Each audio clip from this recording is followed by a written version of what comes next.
3 ball from CG43. They're in front. This is flat out ridiculous. From a beautiful left hand, in and out finish, the old-fashioned way. Newell gets to the basket with one to come. From there again. You have got to be kidding me. Tyson step, wraps it up. Hello everyone, NBL Pocket Pod, Joseph here. Canyon's on the call. Today we're doing something different. We're calling it NBL headlines or NBL scramble, NBL sentences. We're each going to say a sentence. If we like it, we're going to discuss it more. If we think it's a non-issue, we scoot on by. But here we go. Andrew Canyon, how are you? Yeah, I'm good, mate. We can't call it NBL headlines. That's already taken by another mob. That's a great Twitter account. Let's call it NBL sentence scramble. How about that? Okay, I like that. That's got a little bit of action to it. Yeah, I'm ready to go. Certainly do. Just point out at the outset that we were just talking and saying all these bloody NBL podcasts are too long, ours included. Yeah. We're going to try and shorten this up, make it snappy. Under half an hour. Half an hour. Let's see what we can do. And in that do. spirit, let's go. Do you want to go first or do you want me to? Yeah, I'll go first. Do it. Okay, number one. There's been talk about 3-point percentage being down. Mm-hmm.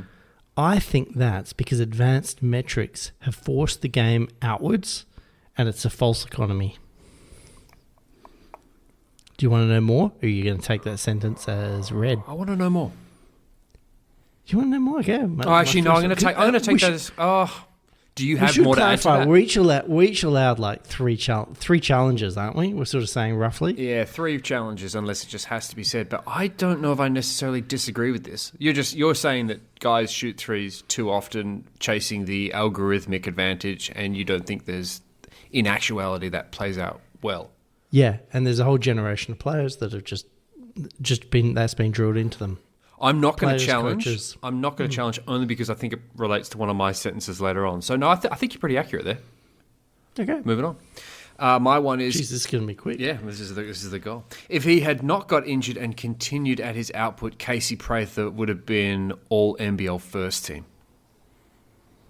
Oh, that's just a solid fact. Okay. There is no doubt about it. He was on par for a great season, considering how old he is as well. Yeah, relatively. 7th in PER. No need to discuss it. Let's move on.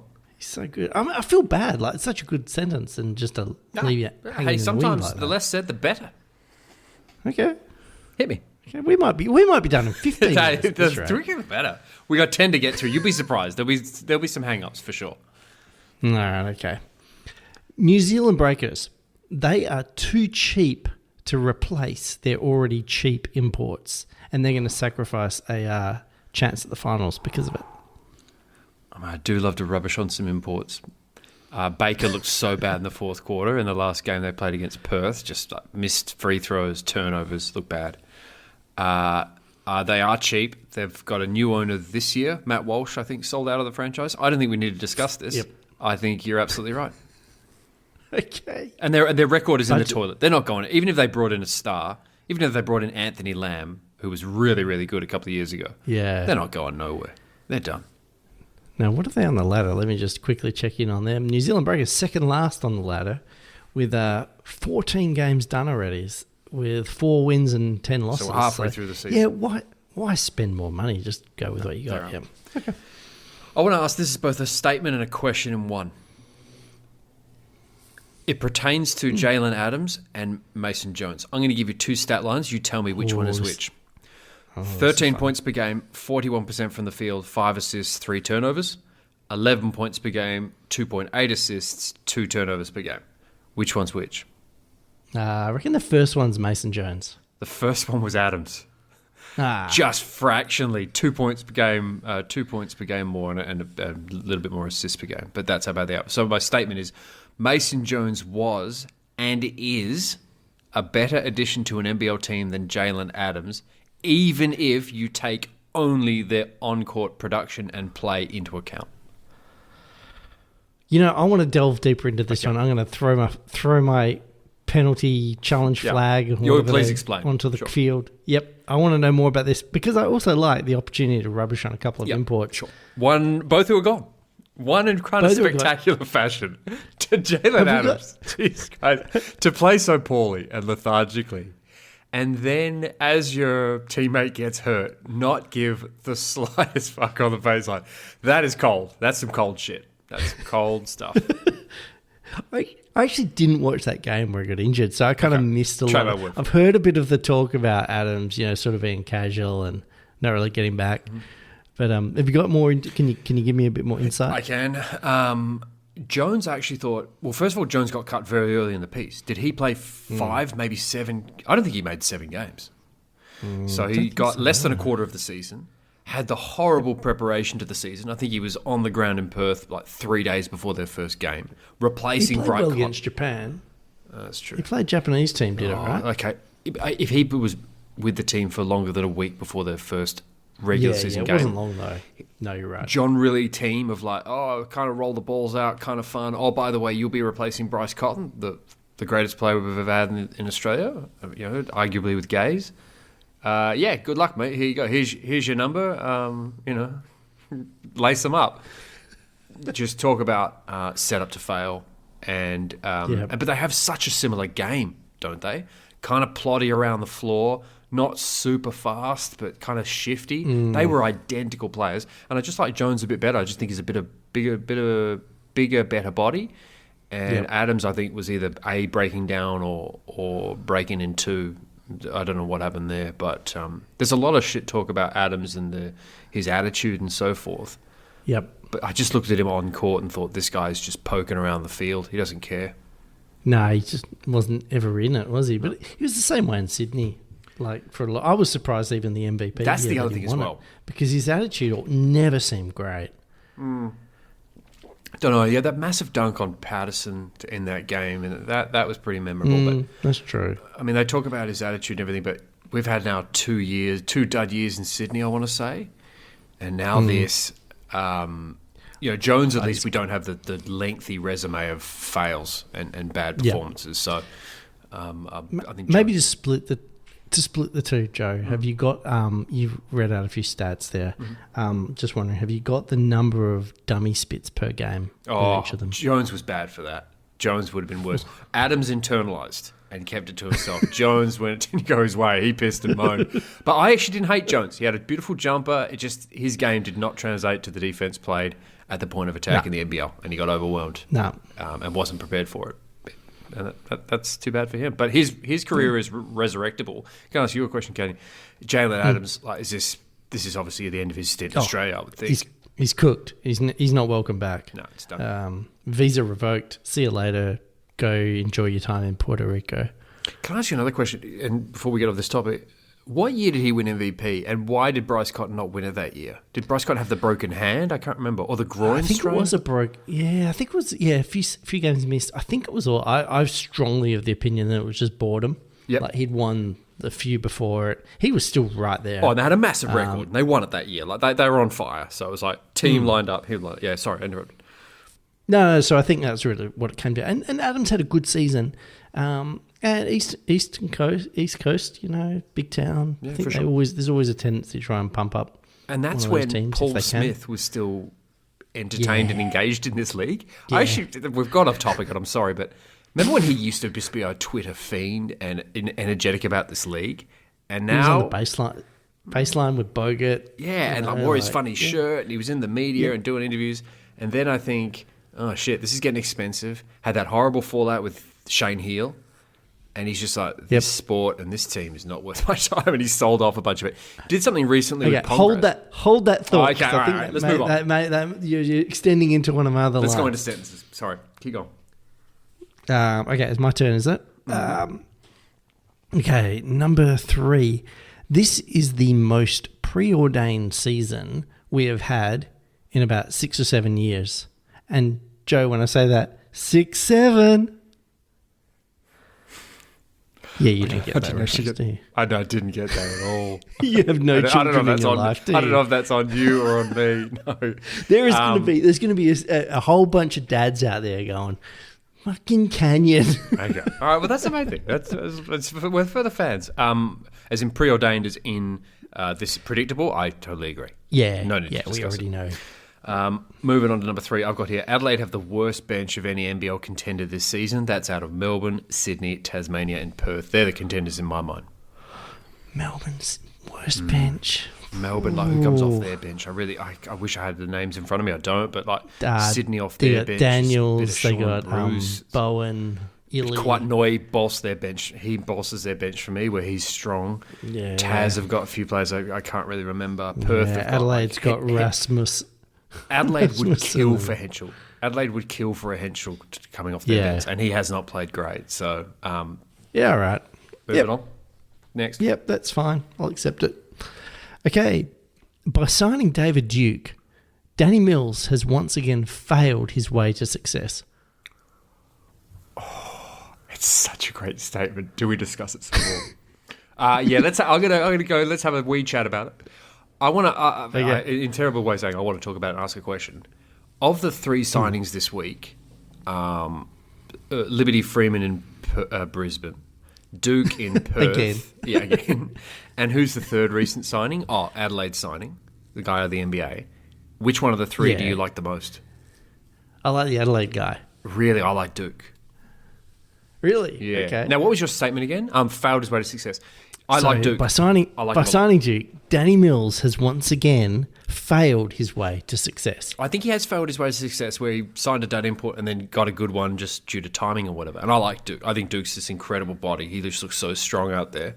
What I want to say is you said again. When is another instance where Mills has failed his way to success? Oh, God. Well, it's your statement. Yeah, no, I hate to come down on you with the wording. I feel like there's such a body of work with Danny Mills. It's hard to single out. It's more the vibe at this point. Like, I don't have the transactions in front of me. Nick Tan is very good about having all these transactions of Danny Mills ahead of him, in front of him. But he's I got just the Mills know, bills. Yep. Yeah. So I don't have the receipts, but I do know that Mills has kind of sucked for a long time, and a lot of Wildcats fans feel that. So I don't know. I'm coming in highly unprepared here. If I'd done my research, I could probably tell you. That's fine. I'll say this. I'm going to zag here. I actually like the team he's built. I think the team's really good, especially when I don't think the Cotton thing was in his hands. I feel like the league wanted Cotton out. They made massive offers, sort of using Larry's money as a puppet through Brisbane and Adelaide, and made sure he did not return to the Wildcats, where he didn't really want to return anyway. I can't deny that. They didn't have no say in it. But I feel like in the absence of Cotton, I mean, they had this huge brain drain, this amazing player leave, and they've built a really good team. Yep. I like to watch them play. So I'm not as bad. Wow. Jumping on to the next one and staying with Perth, my fourth one. Without Jaron Riley for 8 weeks, the Wildcats are no longer a top 4 team. Oh, I love that. That's a very good statement. As we saw, like Dante Russo-Nance is not going to get you to the promised land. No. So that's a solid They statement. finally got balance and now it's gone. Yeah, can Duke play point guard? No. Okay. No. You agreeing with that? You moving on? It's a good statement. Yeah, let's move on. Okay, number 5. Adam Ford is a great coach, even if the record says otherwise. I'm going to call a mulligan here. Like, we kind of need to discuss this, or at least discuss it quickly and move on, because my number 6 was Adam Ford is a good coach and Cairns were doomed from the start, was my statement. So we're like-minded. I just think the Wardenberg injury changed their whole commissioning and plan, and Lee's had to play these major minutes when he's just a foul machine, like cha-ching. And it's just screwed up their whole thought process. I actually think he's a great coach, and the way they played against... Adelaide. I just thought, this guy's making spinning bronze from straw or whatever the saying is. Yeah, I rate him. Do you agree with your statement, or are you being contrarian? No, I actually agree with my statement. I really like him. I think he's been dealt a rough hand with his team, and I think what's happened is they paid Jack McVeigh so much money. Agreed. And then I think they expected Admiral Schofield to be a lot better than he is. I thought Schofield was going to be great, and he's been a 5-6 out of 10. Just hasn't been there. Yeah. And I just think they don't have the capacity to dump him. If that was a big market team, I reckon he'd be shown the door and they'd bring in somebody good, and Ford would be looking a lot better. But he's just having to work with what he's got. I want to make this comment. in a vacuum, if you just took away all the uniforms and all the names, and I said to you, hey, Canyon, there's a team out there, and this is not a put down of this player, I just want to make the point. There's a team out there in the NBL in 2025 that's playing Kyle Adnam anywhere between 10 and 20 minutes a game. Where would you place that team without knowing any of the other players? You'd think, oh, shit, they must have a guard slim rotation. So I think even if that was Melbourne with their strength, you'd be like, oh, what's gone wrong? Something's gone wrong. Something is not going according to plan. It's not great. I mean... Well, I'm going to scrap my number 6 because that was my number 6. Okay. And I'll give you my number 5. Josh King is the coach of the year, or will be the coach of the year. Currently, they're 8 wins, 3 losses. Southeast Melbourne head coach. I'll get a challenge you on this one. Oh. So... Okay. Who's a better candidate? Oh, it's Vickerman. Fuck, what am I kidding? It's Vickerman. It has to be Vickerman. I mean... Did he win it last year? I think he did, actually. Could this be the Jalen Adams Coach of the Year storyline fatigue, and they give it to Josh King, who has been good, but Vickerman's been better, yeah. It's true. And Josh King's a way more sort of personable guy. He's media friendly, looks young. Looks like he's super energetic on the sideline. Yep. The accountability play to play. Foxwell made an error in the game the other day, did something kind of hot dog, and he just wrenched him unceremoniously, and I thought this coach does not let anything slide. I really respect him. I love him, but I don't think after all the hype we've had around Melbourne being this amazing team, I do not think they're going to go through and not give Vickerman the title. Even if they had a tied record, let's say Southeast Melbourne win 2 games less than Melbourne United finish second, you still think it's United and Vickerman for coach of the year? Yep, I do. Yeah, I do. Fair. I just can't see past it. What I will say about Josh King is he gets his teams playing like the Perth Wildcats played defence back when Brad Robbins and Damian Martin first hit the court. Incredible point of attack defence. I haven't seen anything like it. I love it. It's so fun to watch. Good team. I'd never thought they'd be half as good as this. They're really good. Yeah. They're legit. I haven't imagine if they got rid of... But if Taz don't pull their stuff together, they're that top 4 or 5 for sure. If they got rid of Maldonado or whatever his name is, and got a really good import, that would be stuff, man. They'd definitely rewrite up there. What you got for me, game? Okay, number 6. NBL refereeing is terrible, especially Grigul and Widgeon. I'm not going to discuss it, but just for the folks at home, who are the two? You're not going to get fined, Joe. You're not. This is not much to say. This topic is I agree with you, but I have nothing to add other than sometimes they're good, sometimes they're bad. But I do want to ask for the people at home, can you clarify who are those two that you especially don't like? Well, I think they're both Americans, aren't they? I think is Grigul American? I'm not even sure anymore. But he's the one that goes crazy handing out tech fouls.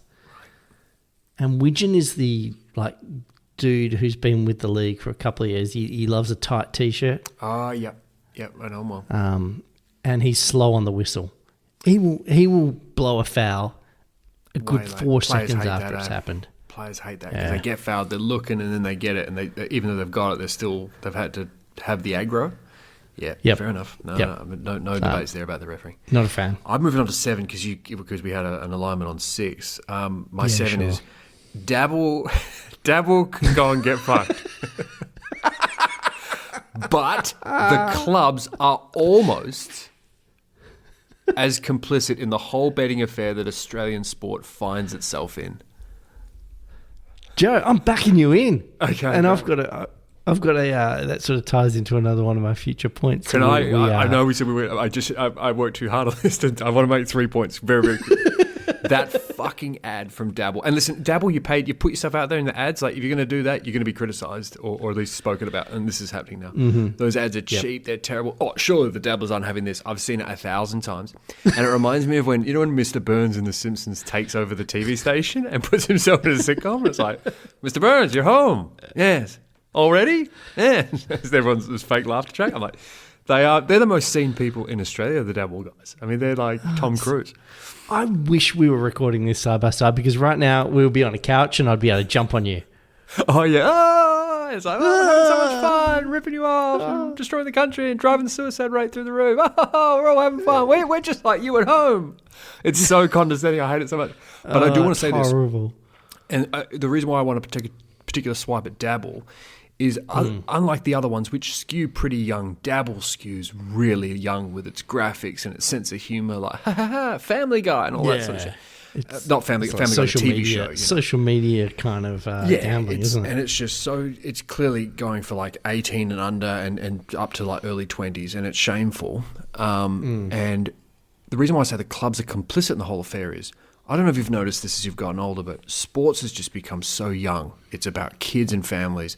And as a result, betting has seen that and gone, yep, young people, we're going to make it appeal to young people. You go to any game and it's like, instead of just being an older, mature affair, like betting could, the ads for betting could be like, having a cigar and George Clooney's in an airport lounge. Instead, it's like, hey guys, I got a bit of pocket money later on the...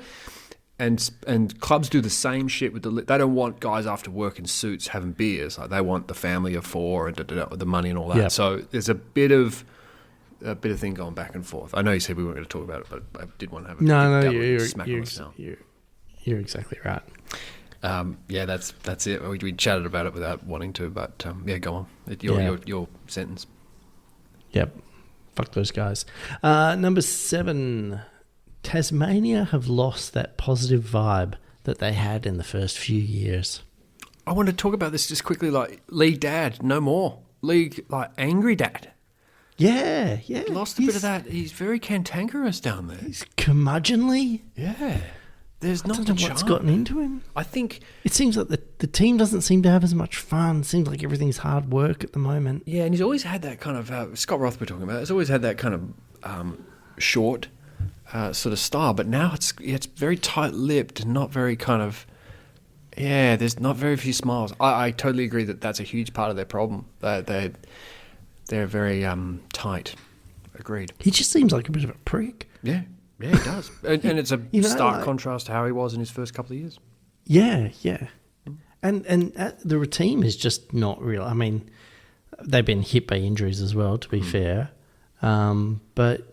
The team's good. All these they got killer games. imports. Magnay's injury, I think Will Magnay's one of the best players we've got in the country, but no, he just keeps getting hurt and it's so frustrating. Every year he's injured. So you've got to go in assuming. And even in games he plays, he's kind of hobbling around a little bit. It's always a very proppy player, but when he's on fire, when he's capable, he's really good. Yeah, but no backups now. No Marcus Lee. No Krislovic. No, they needed him to really stay healthy, and it just hasn't happened. I agree. Got an aging Deng. Yeah. I've got number 8 here. The problems that have plagued and led to the death of the British Basketball League, the BBL, in the UK, have seedlings here in the legal tussle between Kesselman and Novelli of the Illawarra Hawks. I'm intrigued by this, Joe. I don't necessarily question it. I don't really have a lot to add, even if you would. I mean, I do, but not especially. People can look into it. It's gonna be an interesting one to watch play out.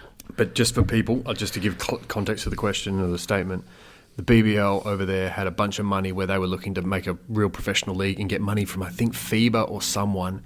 And this league sprang up and said, like, yeah, we're the best outfit. And then everyone's like, okay, show us where your money comes from and so forth. And they weren't able to do it, much like what's happening with Kesselman.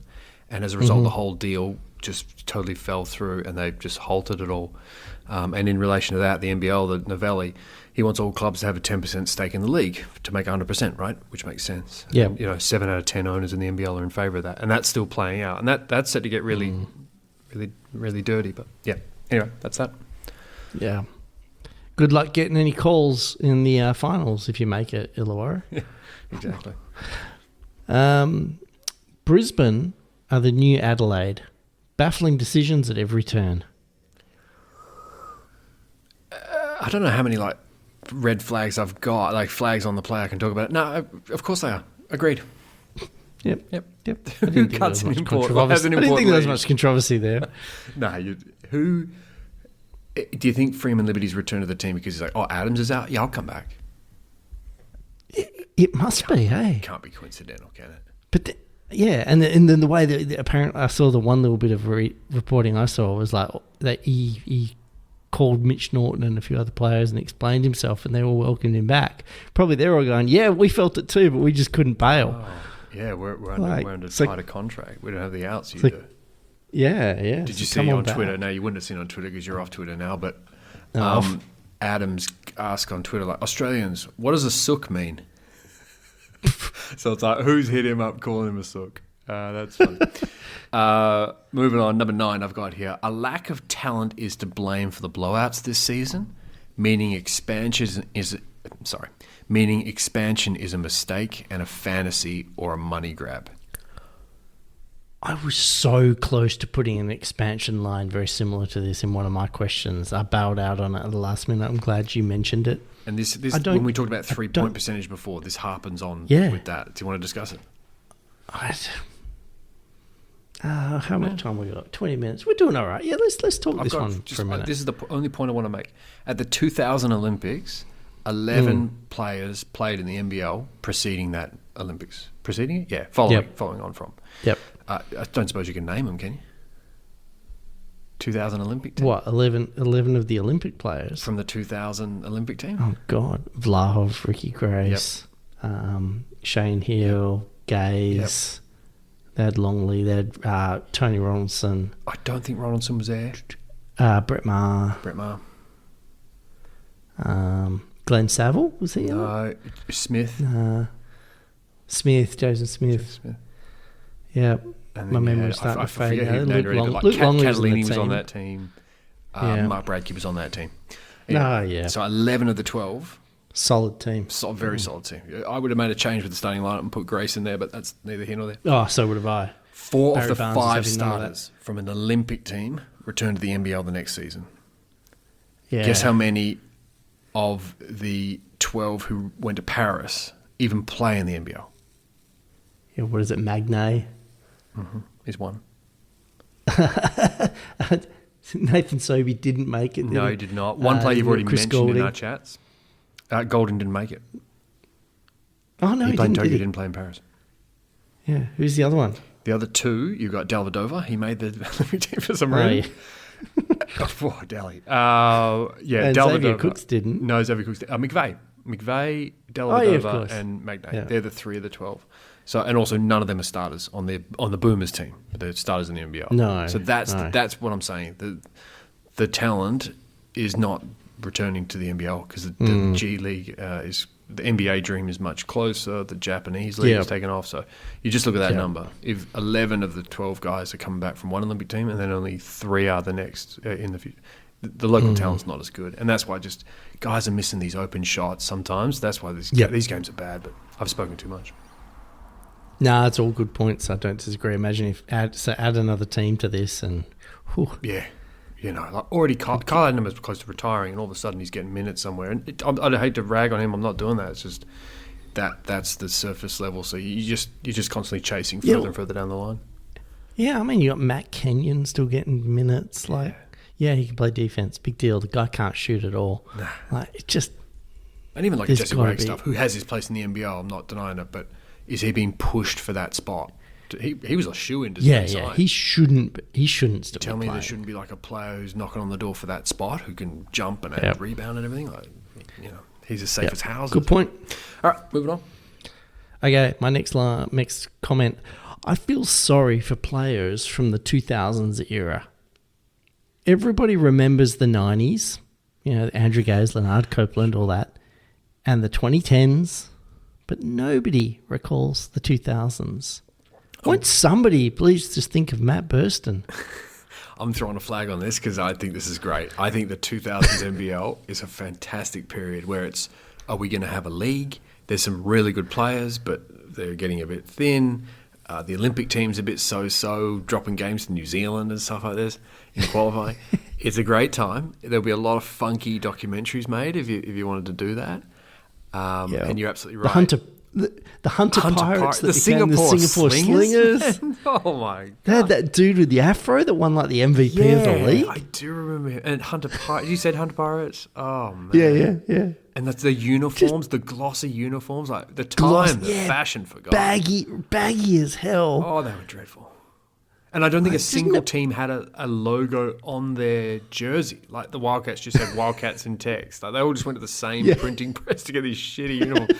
Funny. And the stadiums and the Blaze, the Gold Coast Blaze. Oh, yeah. What a time. Also, don't you feel sorry? No. If you were a player, seriously, if you were a player in that era, you'd be jacked off, wouldn't you? You fall in the worst possible chasm for it. Absolutely. You didn't get paid and it was shit and just fleecing money, firepower, taking your money. Oh, man. And that's what someone like Mark Worthington, who has hung around the NBL and kind of still talks about it and engages with it. A lot of the guys from the 2000s, like, just they're all disappeared. They're just like, they just bowed out. Like, I'm struggling. Get paid, now. Don't care. I came up with this line. I'm struggling to think of anybody beyond Matt Burston. I mean, bloody hell. Oh, there's some fun imports who kind of... Yeah, Cortez Groves, Yeah, and what was that? The guy that played for the Wildcats, then he went to Melbourne and he was triple-double machine. Oh, my gosh. Oh, Rashad Tucker. Rashad Tucker, that's right, yeah. Yeah, and you look at those imports, you're like, I wonder where they'd be on the scale of today's imports. Probably actually kind of okay. But actually, Rashad Tucker was pretty damn good. I'll say this, and you mentioned Andrew Gaze and Copeland. Like, I think it's a standard. I think it's in their contract that they must get like the sort of ego stroke at least 5 to 10 times a game. People out there, if you want to play a dangerous game, if you have no regard for your liver and you want a drinking game, every time they kind of do that nudge in the commentary of nudge, okay, so look, Hope would have done that, blah, blah, blah. You drink every time they mention that, you will be on fucking planet Mars by halftime. It's obnoxious. I can't stand it. I'm over it. I get it. They were great, but it's 30 years ago. Stop, please. Really, Copeland? Did you play 40-some minutes ago? Why don't you tell me for a... Jesus Christ, man. They're good guys. They're great. They're amazing for the game, but I'm just saying it's enough. Yep. It's time to move on. Okay. Yeah. My number 10, my last one, is Boti, Nagy, and Joey Wright make the best NBL content with the no flop zone. Yes! There is no argument. I love that show. The best. Best video content. It's so good. It's so good. Joey's fantastic. They have a laugh. They're having fun. Really good show. Yep. People love it. Watch it if you haven't. Watch it on YouTube. And if you can't, subscribe on Apple and get the pod. But the video experience. Is there a podcast version? I didn't even know there was a podcast version. Yeah, it's a podcast version. But if you're not watching it, it's an actual TV show. It's a TV show and a distant pod. It's a good show. Yeah, I like it. That's my 10, Kenyon. What you got? My last one is tying back to some of your earlier comments, as promised. The league remains as financially powerless as ever, but it is hidden by rich owners and gambling revenue. Okay, I definitely want to flag this, and it's very similar to what we spoke about with the BBL. Can I get a clarification, just a thesaurus, on the word you used? Parlous. This is a great opportunity to use the word parlous. I don't get that often. I've never heard it before. I'm excited to hear the definition. So parlous, full of danger or uncertainty. Precarious. 100%. Well, that's just the NBL. Dire, dreadful, awful, terrible, appalling. There's some thesaurus. You're getting a great education here.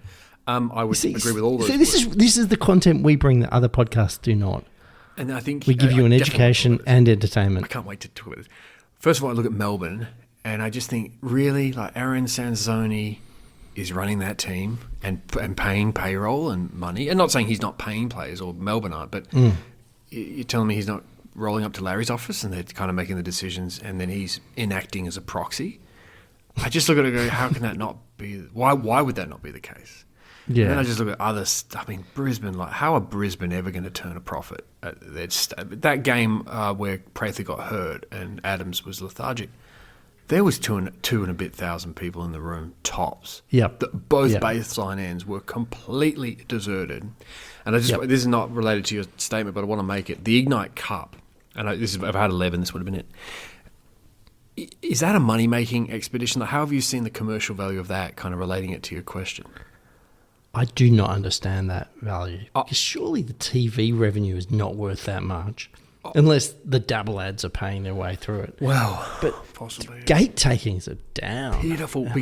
And I think this is where, and if Mark Arena and other owners who are of the 7, presumably Mark Arena is one of the 7 who's disenfranchised, and wants change within the financial structure of it. But I think if you ask those owners, were you consulted about the Ignite Cup and whether it was going to be part of membership prices, or was it sent to you in the idea for the Ignite Cup was sent to you on the back of a greasy napkin and you've just had to piece it together? Because there's no way that you can, in good consciousness, go, yep, let's have a thing, and it's not going to be part of your membership. That is crazy. And I think they got really financially greedy. And instead of going, you know what, we'll do the same number of games, but just designate a normal regular season game as an Ignite game rather than adding schedule, that would have been a better proof of concept. Instead, and it's my theory, that they thought, nah, we got a deal from 7 and 10 or someone to show these games, and we're getting money for it. And you know, Channel 7 is just going to buy the Ignite Cup. And then that got pulled off the table at the last minute, and the NBL's just like, well, clubs, too bad, you work it out. And that's why these owners are upset. So coming back to your thing about financially precarious, it seems to me that things happen in the NBL that are just so seat of your pants, and then clubs have to work it out on the fly, that it's impossible to generate something lasting. Maybe not even a decent profit, but something year on year and lasting. What do you think? Look, I just think it's propped up by rich guys having this as their plaything, and as a tax write-off, entertainment value. You know, how does a team from Illawarra that sells 3,500 tickets a game afford JaVale McGee? They don't, unless they've got a really rich owner. We could sit down and work out what they're making in revenue. You know, the tiny stadium, if they sold out every game, 5,000 seat stadium, $100 a ticket, like we could get a rough revenue kind of, because they're not making revenue anywhere else. And they're not getting the gambling money. So we could work it out and be like, mate. And then you'd factor in rent and payroll and da-da-da. I'm like, this is as thin as everything. And you're absolutely right. And these wealthy guys are just like, here's the one thing the league's got going for it. I'm one of the owners, let's say it's Grant Kelly, makes money real estate, plenty of $1 million in the thing. But what are you going to do? Buy Manchester City off some Saudi investor for $5 billion? You haven't got anywhere near that amount of money. So it is still a sports team. You get to have, a little bit of an ego hit of like, oh, I own a sports franchise. Like, it's the same as like, oh, I own a nice pair of slippers or whatever. And I think that there are so few sports teams up for sale that the NBL's like, hey, we're second, third, fourth, fifth best, but give us we're a lot less expensive than Chelsea, Liverpool. Football teams, soccer teams. You can't. What are you gonna do? Buy a fucking pickleball team? Go ahead. You can't buy an AFL team, really, can you? Because that's all they're club based still. So you're never really going to own one of those. So it's like you can own a basketball team. It's like, this is kind of cruel, but when you can buy a star, you're like, it's like you own planet Clygon B. It's called like the land of milk and honey now. It's yours, and it's like, okay. And I'm going to call it the 36ers. It's like, cool. You own a star. I mean, you own a whole planet. I mean, it could be made of rubies. Could have. Or it'll be unreachable until the year 5,000 billion, and you've wasted your money.